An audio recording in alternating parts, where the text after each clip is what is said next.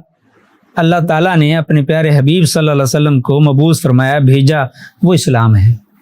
یعنی جب انسان اسلام میں داخل ہوگا، مسلمان ہوگا، کلمہ پڑھے گا، تو یہ اسلام، یہ دین کی اصل ہے، یہ دین کی جڑ ہے۔ اور دوسری ایک روایت میں اس کی تفسیر شہادتین سے ذکر کی گئی ہے۔ تو اس سے مراد جو یہاں بتایا جا رہا ہے وہ بھی یہی ہے کہ اللہ تعالیٰ کے ایک ہونے کی گواہی دینا اور اللہ کے رسول کے رسول برحق ہونے کی گواہی دینا۔ اور اس کے بعد دوسری جو بات فرمائی وہ عمود ہو، دین کا ستون جس پر دین کی عمارت قائم ہے، اور وہ ہے نماز۔ اگر پلر گرا دیے جائیں تو عمارت، بلڈنگ باقی نہیں رہتی۔ تو اگر کوئی نماز قائم نہیں کرتا، مسلمان ہے، اسلام کا دعویٰ کرتا ہے لیکن نماز ادا نہیں کرتا، وقت پر نہیں کرتا، سنت کے مطابق نہیں کرتا، جماعت کے ساتھ نہیں کرتا، تو گویا کہ اس نے دین کی عمارت کا ستون گرا دیا۔ جب ستون گر گیا تو دین بھی گر جائے گا، دین گرا دیا گویا کہ اس نے۔ واہ ذروۃ سنام ہی، دین کی چوٹی جو ہے وہ جہاد ہے۔ یہ اس بات کی دلیل ہے کہ فرائض کے بعد جہاد افضل ترین عبادت ہے، افضل ترین عمل ہے۔ اور دیگر حدیث کے اندر بھی آتا ہے کہ جس کے اندر آپ سے پوچھا گیا کہ ای الاعمال افضل، قال ایمان باللہ ثم قال ماذا، قال الجہاد فی سبیل اللہ، ایمان کے بعد جہاد کا تذکرہ کیا، ثم ماذا، قال حج مبرور۔ تو جہاد کی اہمیت ہے، چونکہ یہ موضوع نہیں ہے تو جہاد کی بہت زیادہ اہمیت ہے۔ اصل چیز یہ ہے کہ آپ نے یہ 3 چیزیں بتائیں کہ اسلام کی اصل وہ اسلام ہے، اور اس کا ستون وہ نماز ہے، اور اس کی چوٹی کا جو عمل ہے وہ جہاد ہے، اس میں کوئی شک نہیں ہے۔ اس کے بعد اللہ کے رسول صلی اللہ علیہ وسلم نے وہی ارشاد فرمایا کہ ان تمام چیزوں کا دار و مدار جو کہ میں نے پہلے بتایا ہے کہ عبادت کرو، شرک نہ کرو، نماز ادا کرو، زکوٰۃ ادا کرو، حج کرو، صدقے کا اور نفلی روزوں کا اور تہجد کا، یہ سارا تذکرہ کرنے کے بعد پھر آپ نے فرمایا کہ میں ایسی چیز نہ بتا دوں، ایک ہی چیز بتاؤں جس میں ان تمام مذکورہ بالا چیزوں کا دار و مدار ہو، ان تمام کو حاصل کرنے کا ذریعہ ہو۔ تو پھر آپ نے فرمایا، زبان کو ہاتھ سے پکڑ کر آپ نے وضاحت کی کہ یہ تمام نیکیوں کا دار و مدار، تمام نیکیوں کی جڑ یہ زبان ہے، اور تمام برائیوں کی وجہ یہ زبان ہے۔ کہ انسان جو بھی ذکر اذکار کرتا ہے، نماز پڑھتا ہے، قرآن کی تلاوت کرتا ہے، صدقات و خیرات کی ترغیب دیتا ہے، کسی کو اچھا کلمہ کہتا ہے، السلام علیکم کہتا ہے، تبلیغ کرتا ہے، نیکی کا حکم دیتا ہے، کس سے دیتا ہے؟ زبان سے۔ تو ان تمام چیزوں کا دار و مدار اس زبان پر ہے۔ اگر زبان صحیح ہے تو اس تمام نیکیوں کا دار و مدار ہے۔ اگر زبان کا استعمال صحیح نہیں ہے، جھوٹ، دھوکہ، فریب، غیبت، چغلی، اس کہاں سے انسان کرتا ہے؟ کیسے کرتا ہے؟ زبان سے۔ تو نماز پڑھے گا اس میں زبان کا ہے عمل دخل ہے، ذکر اذکار کرے گا زبان سے کرے گا۔ تو آپ نے کہا کہ اس کا استعمال صحیح کر لو، اس کو اپنے قابو میں رکھ لو، اس کے اوپر اپنا ضبط کر لو، اس کا